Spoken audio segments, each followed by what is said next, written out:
Yes, hello. Yeah, um, we got a lot going on tonight, and that's surprising. Thursdays are usually light on sports, but we got you covered tonight. Anyway, time to do my thing. Live from the best place in the free world. That's right. It's the Tom O'Neill Memorial Studios in the Park Forest apartment complex in Jackson, Michigan. This is Steve Sporty Balls. I'm your announcer, Harry Von Stuttgart, and tonight is AEW about to ignore Oklahoma. The Lions unveil new uniforms that includes a black jersey. Wow. And the latest in sports news, scores, and everything else you need to know. And now, here he is. He'll never change. He'll always be our baller. Steve, the Baxman Bexley. And good evening, everybody. Welcome, one and all, to our little ball. That's right. If you excuse me, I'm just having my little supper, but you know what they say. The show always comes first, and it does, and we got a lot to talk about tonight. In fact, let's get started with the Lions. All right, earlier today, reports of the Lions' new Lions' new uniforms being leaked to members of the media. Well, they decided, hey, if it's leaked, we might as well just tell them about it anyway.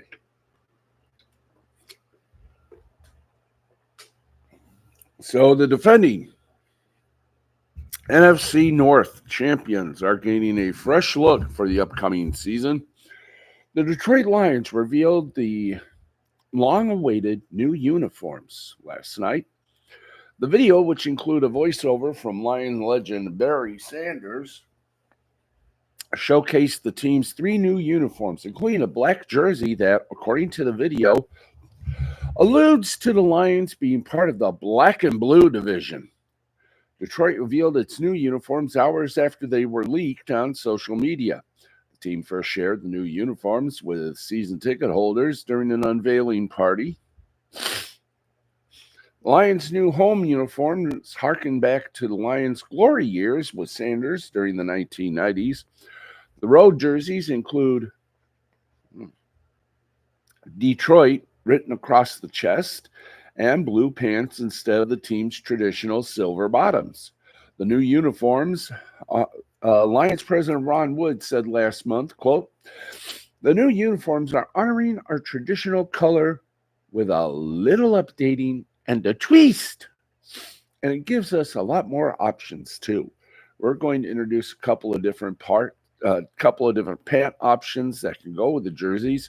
So it'll give us different options to wear during the season." Wow.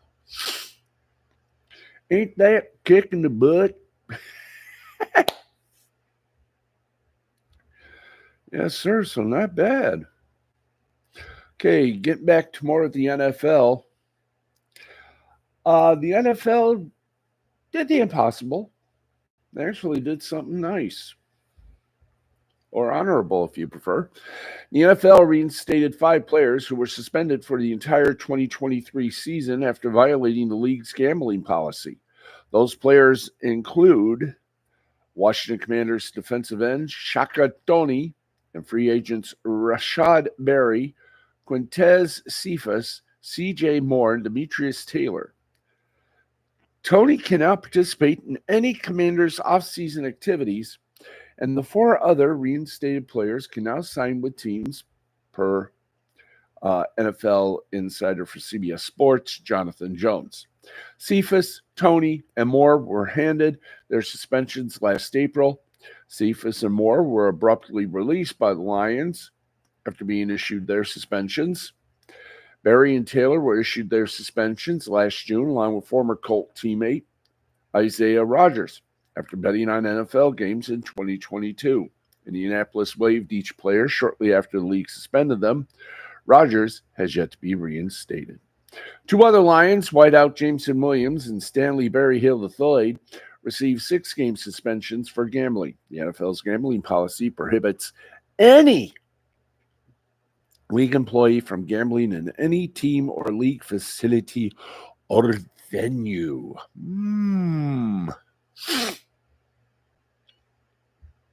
So there you go. And we got more sports for you, more sports news. Yes, we go to the National Hockey League. The former Quebec Nordiques, now about to become the former Arizona Coyotes, are making it official. The saga of the Arizona Coyotes is now officially over. According to the announcement from the NHL, the league's Board of Governors approved the now former Coyotes' relocation to Salt Lake City, and the team will begin play in its new home beginning in the 24-25 season. Ryan and Ashley Smith, who own the NBA's Utah Jazz, are purchasing the team. The transaction will result in the Coyotes transferring all of their players and draft picks to the new Utah franchise. NHL Commissioner Gary Bettman said in a press release, "As everyone knows, Utah is a vibrant and thriving state, and we are thrilled to be a part of it. We are also delighted to welcome Ashley and Ryan Smith to the NHL family and know they will be great stewards of the game in Utah. We thank them for working so collaboratively with the league to resolve a complex situation in this unprecedented and beneficial way." The NHL's belief in Arizona has never wavered. We thank Alex Marullo for his commitment to the franchise in Arizona, and we fully support his ongoing efforts to secure a new home in the desert for the Coyotes. We also want to acknowledge the loyal hockey fans of Arizona who have supported their team with dedication for nearly 3 decades while growing the game. As a result of the transaction, the Coyotes franchise is considered inactive, but Coyotes owner Alec Marullo has reserved the right to reactivate the Coyotes franchise in the Phoenix area within 5 years. Mr. Marullo had this to say, quote, "I agree with Commissioner Gary Bettman and the National Hockey League. That is simply unfair to continue to have our players, coaches, hockey, front office, and the NHL teams they compete against spend several more years playing in an arena that is not suited for NHL hockey. But this is not the end for NHL hockey in Arizona. I have negotiated the right to reactivate the team within the next 5 years and have retained ownership of the beloved Coyotes name, brand, and logo. I remain committed to this community and to building a first-class sports arena and entertainment district without seeking financial support from the public," end quote. The Coyotes will likely change their team name upon relocation, as Smith has publicly asked fans for potential names if the franchise were to land in Utah earlier this month. Now, the Coyotes have called the Phoenix area home since the Winnipeg Jets, and we apologize to the Nordique fans. So, folks,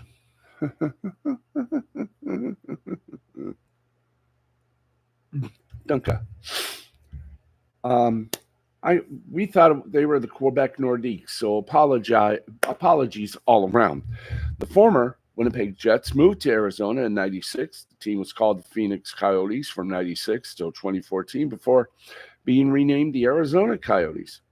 The Coyotes have played their home games at Mullet Arena, a 5,000-seat venue on the campus of Arizona State University, since the start of the 22-23 season. The team's lease at Gila River Arena was terminated, so the Coyotes were in search of an NHL-sized arena. Their current deal at Mullet Arena was scheduled for 3 years, including 2 one-year options that would go through the 26-27 season. The new franchise is likely going to play their home games at the Delta Center, which coincidentally is also the home of the Utah Jazz. Now, here's the thing. Salt Lake City is home to the Church of Jesus Christ of Latter-day Saints and the Mormon Tabernacle Choir. Salt Lake City may be a growing town, but there are some things that, may or may not be that the people at Salt Lake may not be ready for, which is mainly hockey fans, and they might have to, I don't know about the drinking laws in Utah, preferably Salt Lake City, but it's going to be interesting with hockey being a mainly religious city, and just how the hockey fans are going to feel. But then again, they've already been used to having a basketball team. The Utah Jazz came from New Orleans. So there you go. So we'll just have to wait and see what happens when the team formerly known as the Winnipeg Jets and now formerly the Arizona Coyotes moved to Salt Lake City, and how the people of Salt Lake are going to take to them. This is going to be a fun moment. I will guarantee. Okay. Let's get in over here. Itchy, yeah. CBS Sports. I think no. CBS has the big 3-on-3 basketball league. Well, now Fox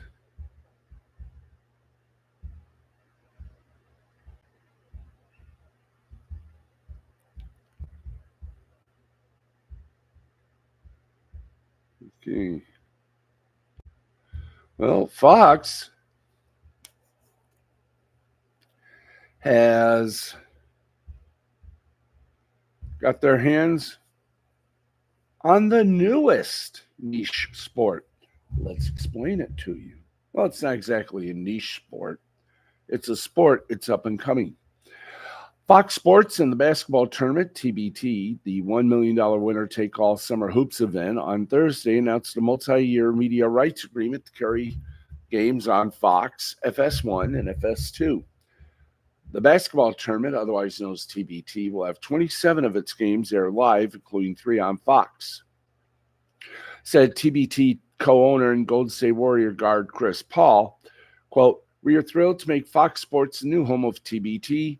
The event has experienced tremendous growth these past few years, and this will take it to new heights. With a growing number of players I've crossed paths with in the league committed to play, this summer will be both competitive and entertaining for TBT." TBT founder and CEO John Mugar said, "We are excited to kick off our second decade of TBT with Fox Sports.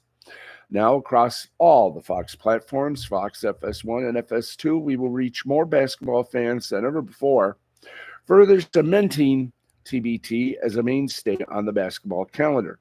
This summer will make for our most electrifying tournament yet."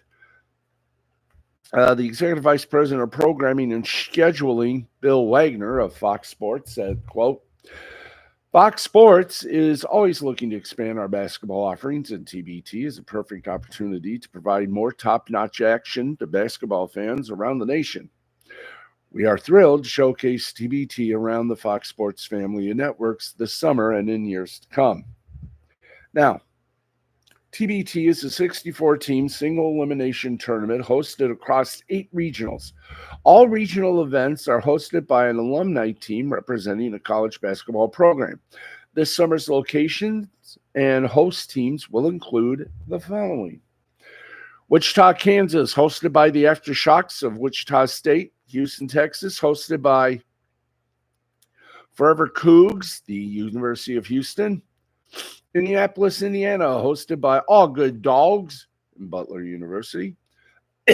Cincinnati, Ohio, hosted by Nasty Natty and the University of Cincinnati. Dayton, Ohio, hosted by Red Scare of the University of Dayton. Lexington, Kentucky, hosted by La Familia, University of Kentucky. Louisville, Kentucky, hosted by Louisville, the University of Louisville. And Pittsburgh, Pennsylvania, hosted by Zoo Crew and the University of Pittsburgh. TBT regionals will run July 19th through the 24th. One team from each region will advance to TBT's quarterfinals, which will take place July 29th through the 30th. TBT semifinals will be played on August 2nd, and the $1 million winner-take-all championship will be played on August 4th. Notable players committed to this year include former NBA players Eric Bledsoe and Willie Cauley-Stein of La Familia, the Kentucky alumni team, and Russ Smith and Montrezl Harrell of the Louisville alumni team. Now, the 3 games scheduled to air live on Fox include the Ville's first-round game of the Louisville Regional on July 20th, La Familia's second-round game, if they advance, of the Louisville Regional on July 21st, and the $1 Million Championship game on August 4th. TBT's full television schedule and additional broadcast details will be released at a later date. Now entering its 11th year, the basketball tournament has grown tremendously in popularity among both fans and players. A record 77,000 fans attended TBT games across the country last year, including 7,202 for TBT's quarterfinals, a new TBT single-game record. More than 75 players with NBA experience competed in the event.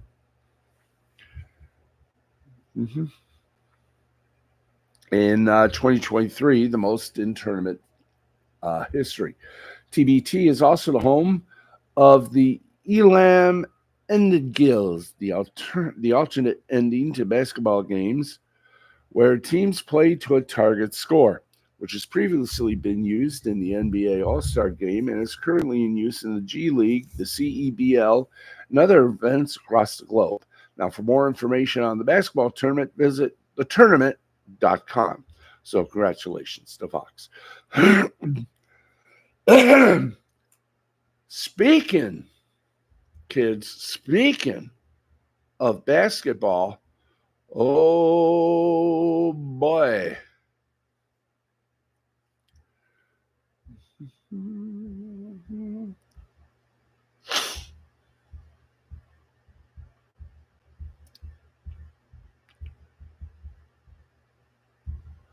But wow.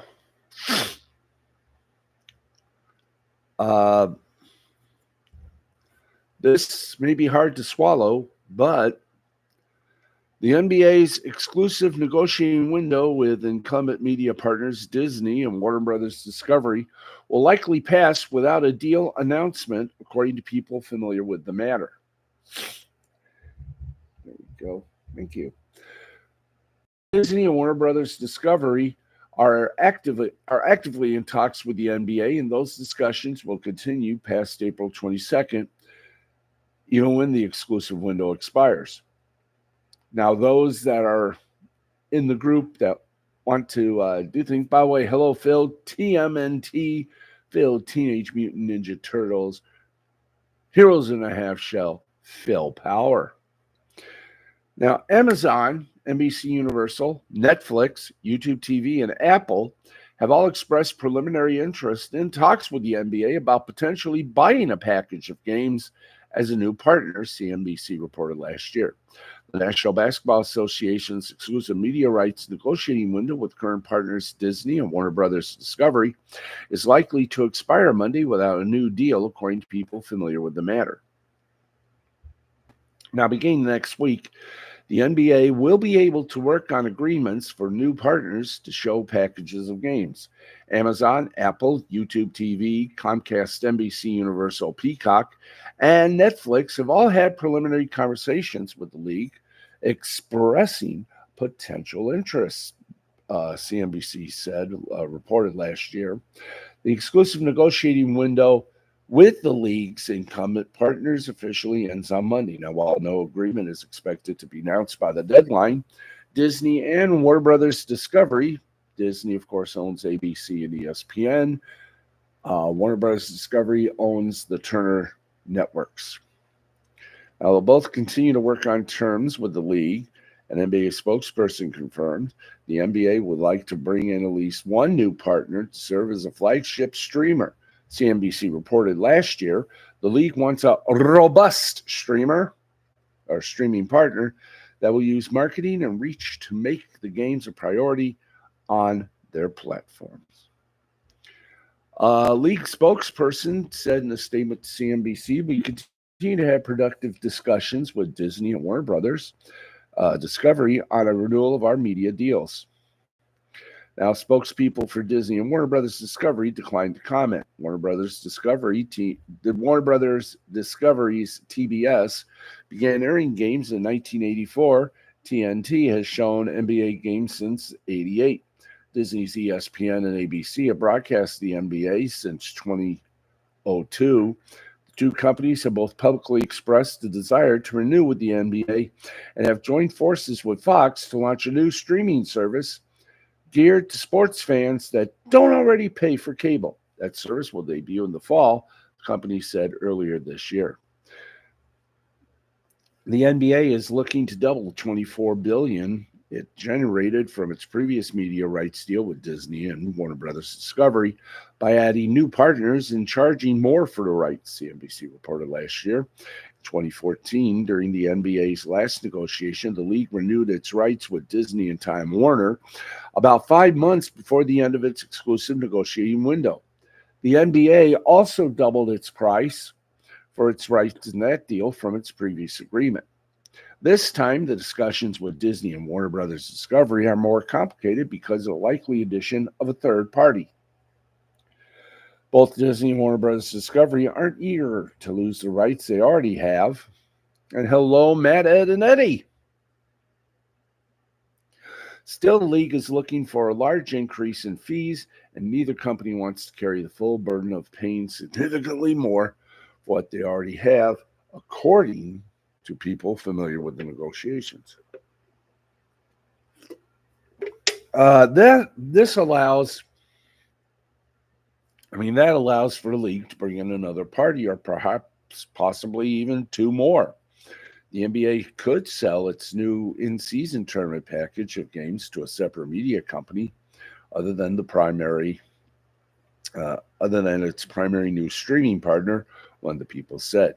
The value of popular live sports programming has increased because of its value to advertisers, while ad-free subscription streaming services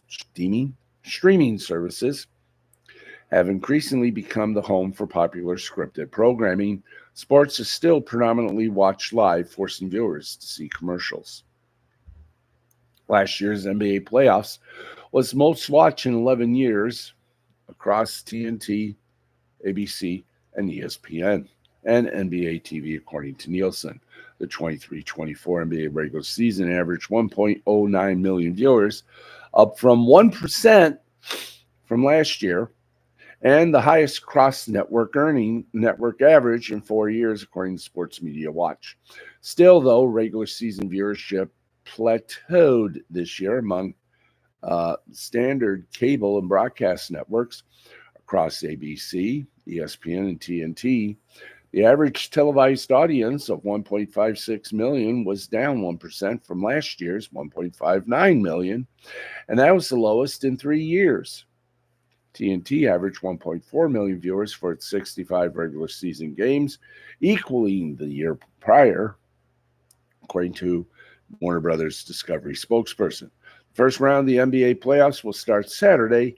Comcast NBC Universal is the parent company of CNBC, by the way. And, of course, Disney is the parent company of ESPN and ABC. So we are going to be watching that very, very carefully. Okay, what else is going on in the entertainment world and, indeed, in the world in total? Well, here we go.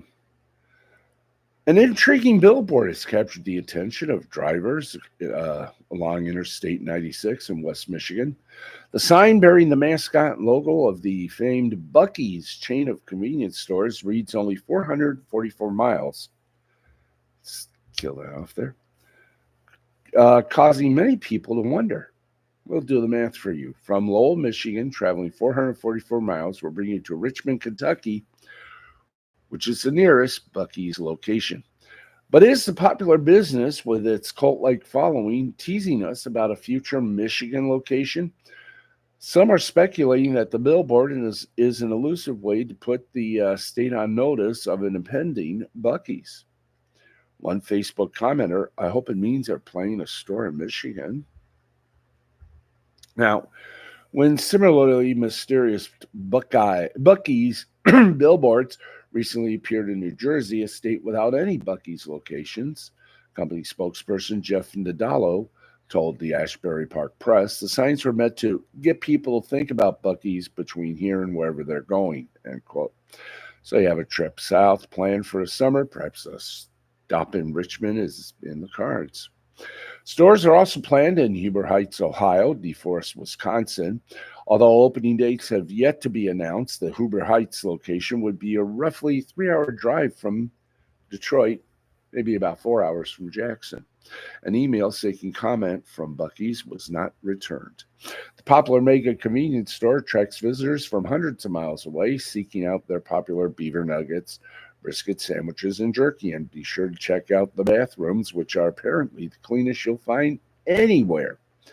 Buc-ee's website lists 48 locations across Alabama, Florida, Georgia, Kentucky, Missouri, South Carolina, Tennessee, Colorado, and Texas. Now, here are some things you should know about Buc-ee's, unless you already have known. Buc-ee's stores can be more than 70,000 square feet, retail analyst Bert Flickinger III said. That's the size of about 2 Whole Foods supermarkets, said Jeff Leonard, a spokesperson with the National Association of Convenience Stores. Beyond the restrooms, the conditions and standards for the store are also best in the USA, Flickinger said. Buc-ee's also doesn't mess around when it comes to gas pumps, with space to accommodate 120 pumps at some locations. The parking lot's the size of a mall parking lot, where it's not unusual to take some time to walk to the door. At the entrance, there's a statue of Buc-ee, the company's beaver mascot. When you're inside, you can take a picture with Buc-ee too. In a traditional convenience store, you'll find food and stuff you consume immediately. Walk into a Buc-ee's and you might find a $1,500 gas grill for sale. The shopping possibilities are endless. And then there are the bathrooms.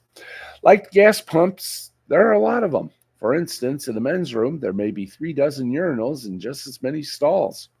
And let's not forget the food. Brisket sandwiches, a wall of beef jerky, roasted nuts, tacos, sausage wraps, kolaches, and a line of soda dispensers.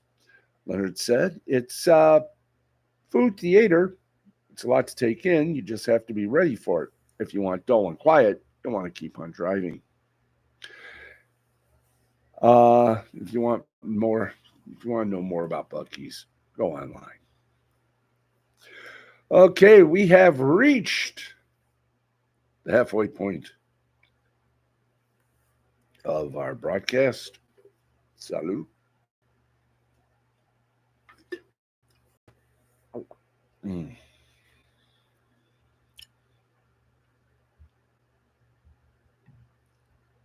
Mm.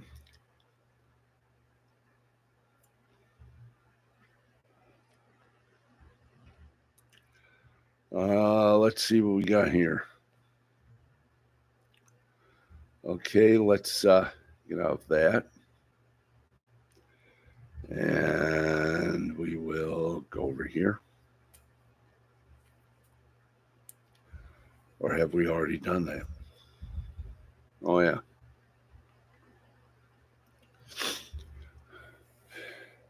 Fans want Coyote versus Acme. But guess what? Warner Brothers isn't going to release it. What's a little maddening for folks is that we can see all this stuff happening, but still have no way to actually change it, said reporter Teddy Brown about fans' frustrations over the studio holding on to the film. Oliver Chauchinia, AFP via Getty Images. The film, Coyote vs. Acme, a live action and animated film featuring Looney Tune characters Wile E. Coyote, was originally slated for release last summer. But despite the film's completion, audiences may never get to see it.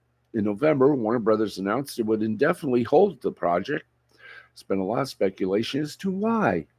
The rumor going around was that they had spiked the movie Coyote vs. Acme over some tax implications, said Teddy Brown, a freelance reporter who wrote about it in the New York Times Magazine.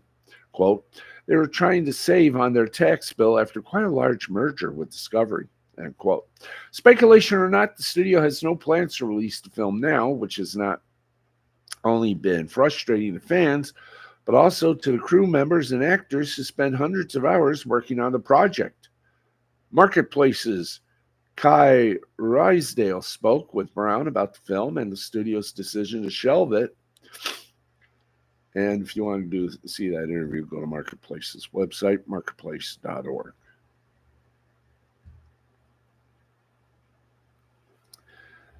Okay.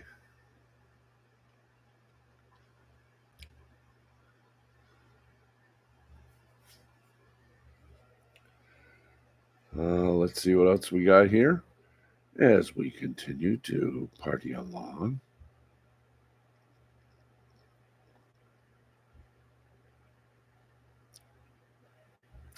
Paramount Plus has announced it has renewed 4 shows, and it has announced that 4 are ending and 1 has been canceled.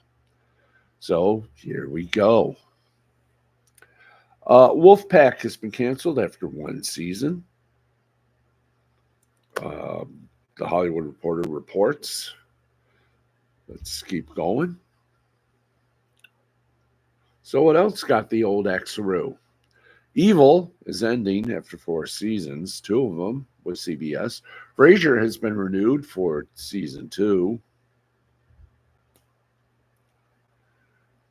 And SkyMed renewed for season number 3. Star Trek Strange New Worlds has been renewed for season 4. Huzzah. And Star Trek Lower Decks is ending with season number 5. And that's a pity. It was a good show. It's good animation. SEAL Team is ending in 2024. Star Trek Discovery is ending after 5 seasons, also in 2024. And that's wow. And that is a beautiful, if not strange, look at the shows that have been given the blessing and shows that have been put out of their misery. Okay, let's see what else we got. How about this? AEW might be without a booker. Ever since All Elite Wrestling was founded in 2019, Tony Khan has been responsible for the storylines and the booking of the program. With the lineup expanding in the past 5 years with the addition of 2 extra weekly shows and the acquisition of Ring of Honor, Khan has 7 hours of TV to book each week, on top of an ever-expanding pay-per-view lineup. Although there was a lot of goodwill for the upstart promotion in the early days, along with strong attendance, ratings, and pay-per-view buys, interest also has dwindled in the past year, with storylines such as The Devil being heavily criticized and catering to a niche audience. Many feel these decisions have been why fans have lost interest in the brand, have been reflected in ticket sales and ratings. Appearing on the media call ahead of AEW Dynasty, Khan was asked if there would ever be a scenario where he would relinquish his role as AEW booker. Khan responded that while he is aware that no job lasts forever, he's having more fun than ever and is going to do his best to repay the talent for their loyalty. A recent creative decision that was met with a significant amount of backlash was to air the footage from the backstage altercation between CM Punk and Jack Perry on Dynamite, highlighting a star who is no longer with the company and having a minimal effect on the ratings. The segment was universally viewed as a creative misfire. Following the segment going to air, Tony Khan explained why he thought it made a lot of sense, and my nose is giving me a word that it is going to sneeze. Mm. Mm. There we go. I'm going to give me another drink here. Mm. Mm.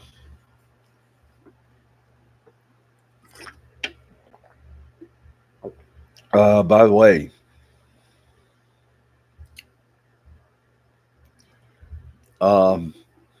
reports out of some business networks is that there is a possibility that Red Lobster may be getting ready to file for Chapter 11 bankruptcy. Chain has been owned by Thai Union Group, which wrote down its stake in the company early this year. Red Lobster is, of course, considering its options. The seafood chain hurt its financial position by offering its popular all-you-can-eat shrimp meal for $20. That worked to increase traffic, but it was a money loser. That deal remains on the menu, but it now costs $25. It's a situation that has the chain looking for a lifeline. Bloomberg News reported, citing people familiar with the matter, Red Lobster has been getting advice from law firm King & Spalding. The dining chain is considering a possible Chapter 11 filing to shed some long-term contracts and renegotiate a swath of leases, the people said. Fortress Investment Group, the company's top lender, has been involved in Chapter 11 discussions, according to the news service.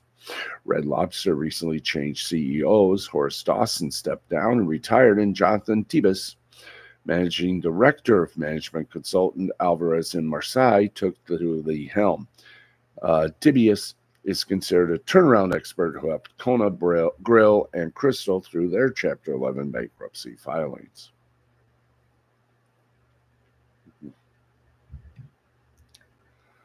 Okay, I guess we're done with the update, Avus. In that case, if one is ready. Well, not yet. We're not ready just yet.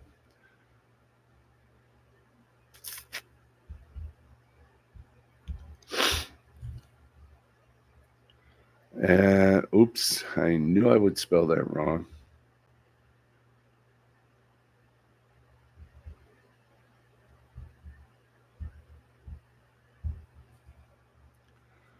Okay, let us get you some more sports news.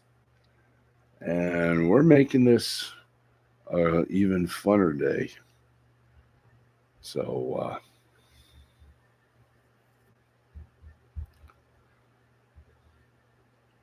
okay, there you know what we should do? We're going to do it right now. Let's give you a chance at some scores, shall we? Of course we will. Okay, let's take you to some scores. Must I take a little bite of supper? Yes, it's supper.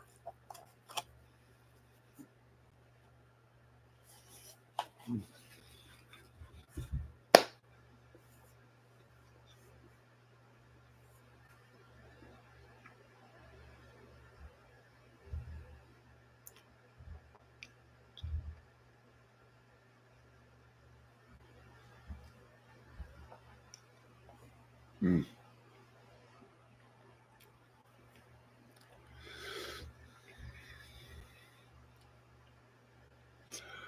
Okay, let's come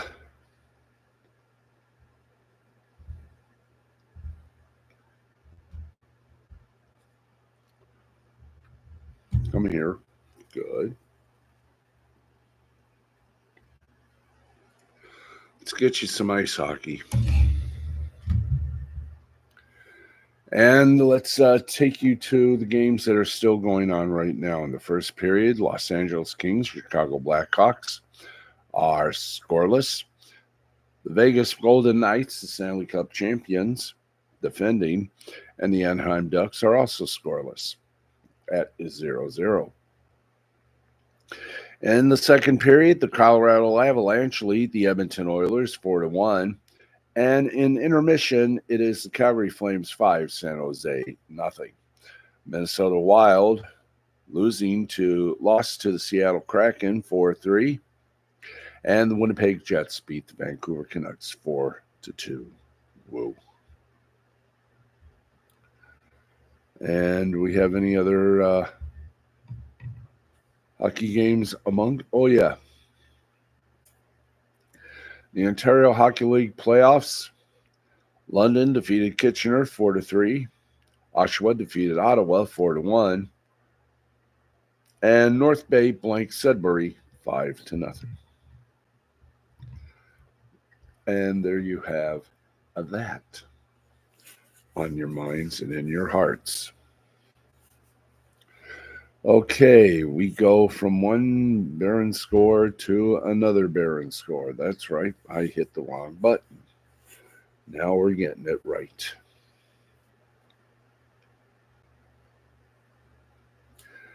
Anyway, we got about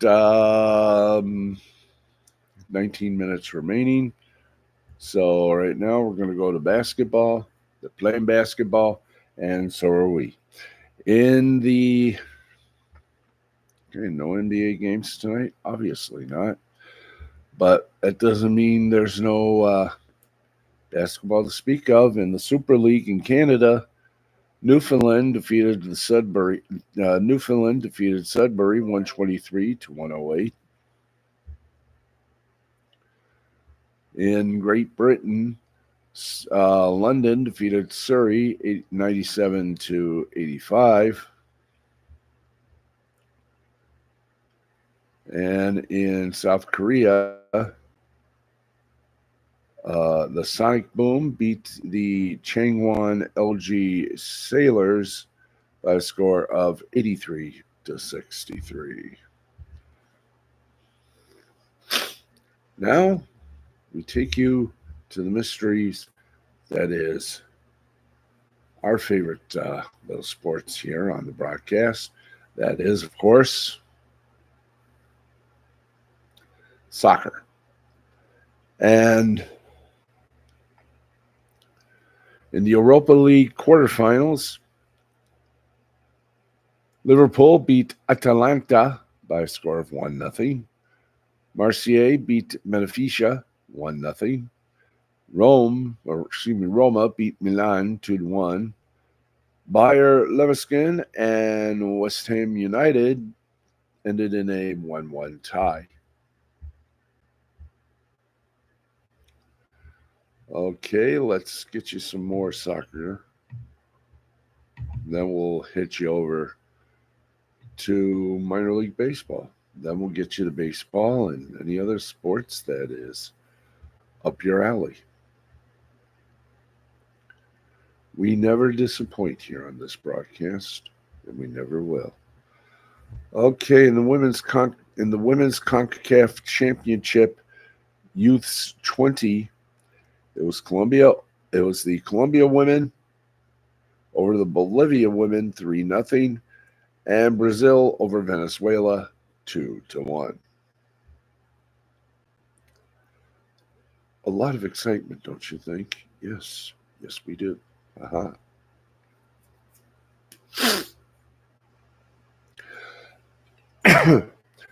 Let's get you to our favorite little baggage of fun. And let's take you to minor league baseball. Get you all the scores from minor league baseball before we take you on a tour of the major leagues. And here we go. We go first, as we normally do at this time spot.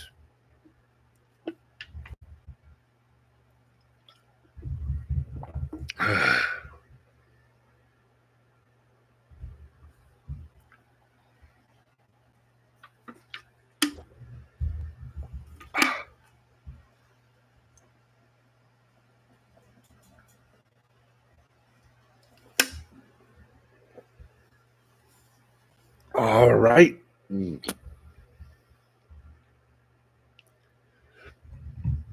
Um, let's get to. No, we don't need the MLB store or anything like that. Can we? Oh boy.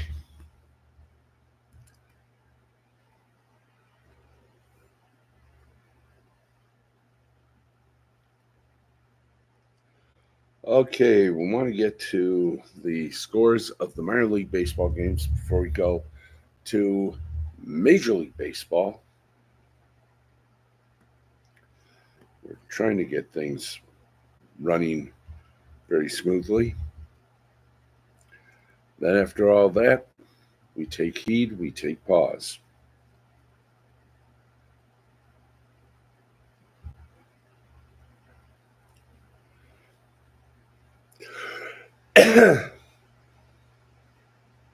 Okay, we're going to take you to AAA action. Let's do that, shall we? Yes, we shall. Okay.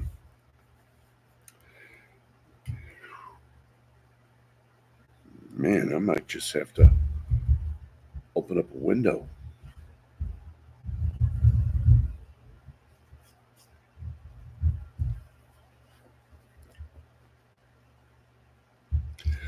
Okay, in AAA, top of the ninth inning, Sacramento leads Oklahoma City by the score of 8-4. Bottom of the seventh, Reno leads Salt Lake 8-1. Bottom of the eighth, Albuquerque leads El Paso 10-0. In the top of the fourth, Vegas, baby, leads Tacoma 2-0. Final scores, Rochester beat Toledo 6-5 in the first game. In the second game, Toledo split it. They beat Rochester 7-3. Buffalo outlasted Columbus 8-7.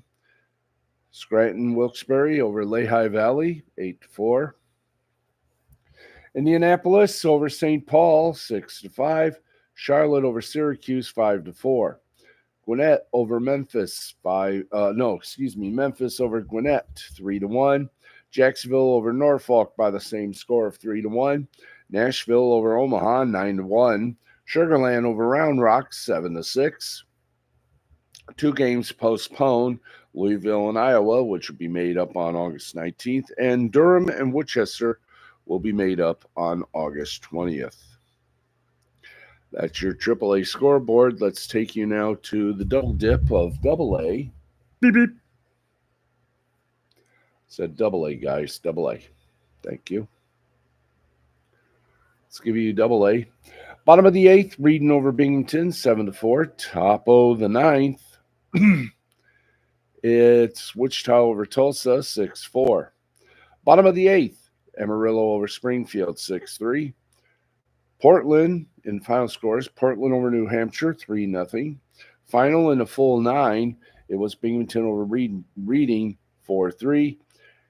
Richmond over Harrisburg, 6-2. Erie over Akron, 9-3. Bowie over Altoona, 6-7.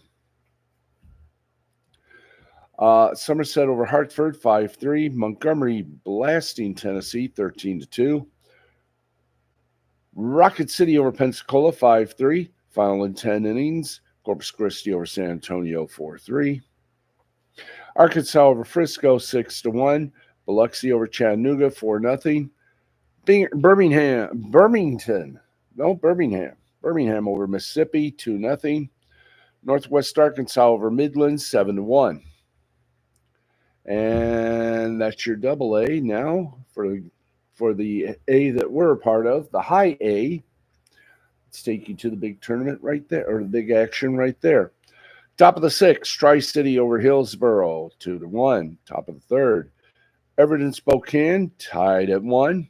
Top of the third, Eugene over Vancouver, 1-0. Top of the ninth, under a rain delay, Bowling Green leads Winston-Salem 13-4. Of course, if a game lasts, of course, 6 innings, that it is an official game. So thus, it's an official game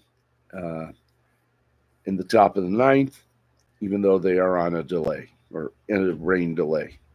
West Michigan over the Great Lakes Loons, 12-0.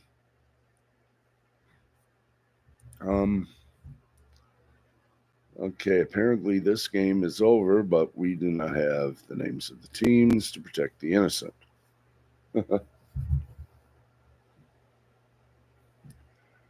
Okay, we have the Crustaceans, whomever they are. Okay, somewhere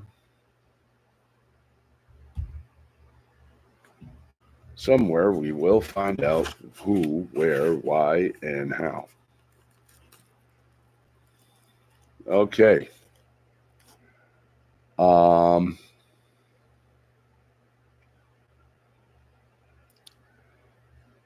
Okay, we have a delay. 13-4 is the score.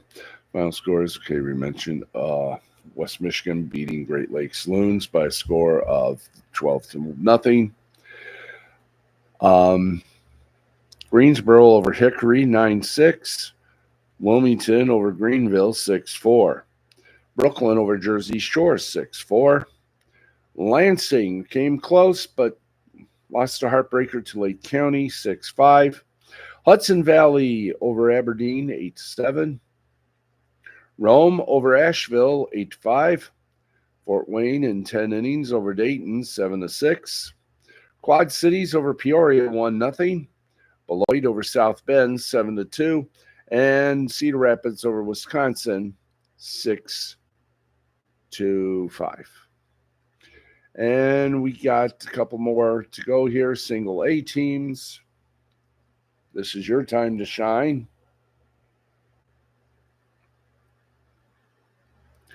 Here we go. Bottom of the fifth, Visalia over Lake Elsinore, 6-4. Middle of the fifth, Modesto over San Jose, 4-2. Top of the fifth, Rancho Cucamonga over the Inland Empire, 9-1. Bottom of the second, Fresno over Stockton, 4-1. Tampa over St. Lucie, 9-5. Down east over Delmarva, 8-2. Dunedin over Clearwater, 5-4. Palm Beach over Lakeland, 9-2. Final in 11 innings, it was Daytona over Bradenton, 8-4. Carolina over Augusta, 4-3. Lynchburg over Salem over Lynchburg, 5-4. Jupiter over Fort Myers by a score of 6-5. 6-5. Myrtle Beach over Kannapolis, 3-2. Columbia over Charleston, 7-3. And Fayetteville over Fredericksburg, 4-0. We go for one more little score treat here, and that is the rookie. Let's see if there's any games played in the rookie. No games scheduled for that date. So, folks, we're done with the scores, and we are just about done with our little show of shows. Do we have a moment in time? We do. Let's hit them with a little karaoke, shall we? A little bit of Francis Albert Sinatra, if we can.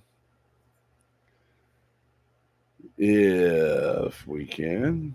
I do believe we can, indeed. And here we go.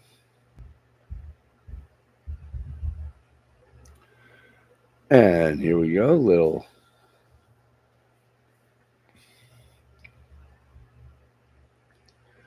And let's, usually we would do a little Sinatra, but you know what I want to do? I want to do something we have never done before. And we're going to do something very unforgettable. In fact, that's what we're going to sing. We're going to sing Unforgettable.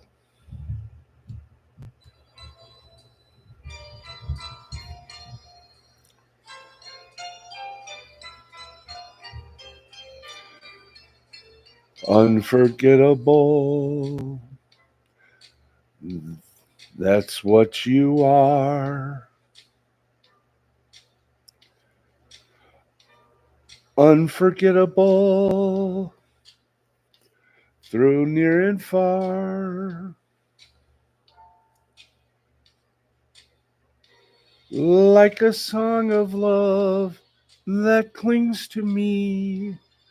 How the thought of you does things to me never before.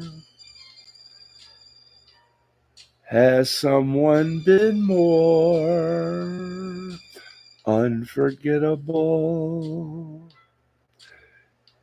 in every way and forevermore? That's how you'll stay.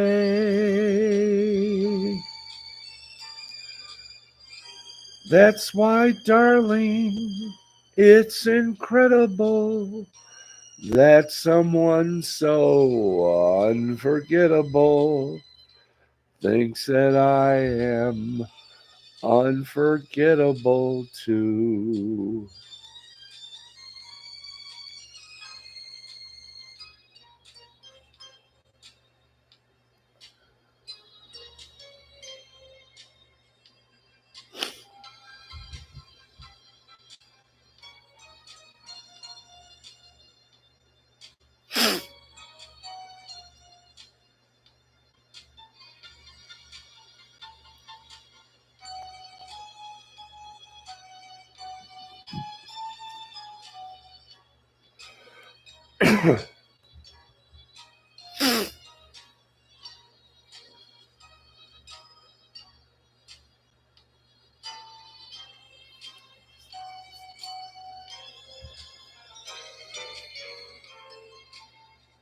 Unforgettable in every way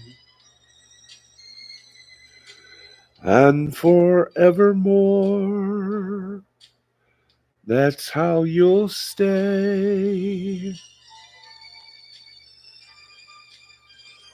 That's why, darling, it's incredible that someone so unforgettable thinks that I am unforgettable too.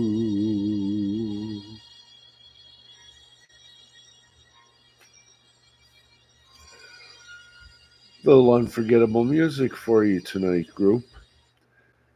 And I know we got about 2 minutes, so we got some other songs to do for you when we have a little bit more time. We'll do some karaoke here on this little show. But for right now, I mean, if we got time tomorrow, we're going to do Send in the Clowns. What else we got? How about Just in Time? For Once in My Life.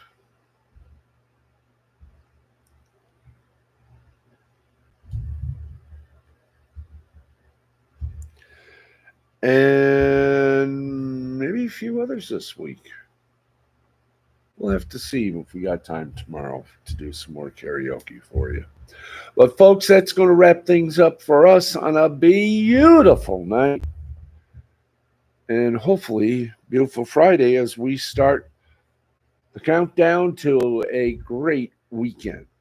And we hope you'll tune in tomorrow night, the same time, 10 o'clock, for more fun, more excitement, and more thrills, chills, and some karaoke. Until then, I'm Steve the Baxman Baxley from all of us here at Steve's Sporty Balls and the L2C Media Network. Thank you for tuning in.